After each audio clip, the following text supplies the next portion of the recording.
Good evening বন্ধুরা। দেখো এখন ওয়াটারমেলন জুস ঘর থেকে বানানো হচ্ছে।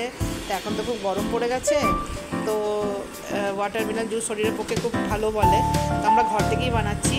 তো এখন তো অনেক রকম ইলেকট্রনিক গ্যাজেট বেরিয়েছে, যেখান থেকে তুমি ঘরে বসে এরকম ফ্রুট জুস বানাতে পারো। তো আমিও একটু ট্রাই করছি, তো দেখা যাক কেমন টেস্ট হয় শরীরকে ঠান্ডা রাখার জন্য। চলো লেটস ট্রাই। দেখো বন্ধুরা, আমাদের জুস তৈরি হয়ে গেছে। তো এটা হচ্ছে ফাইনাল লুক।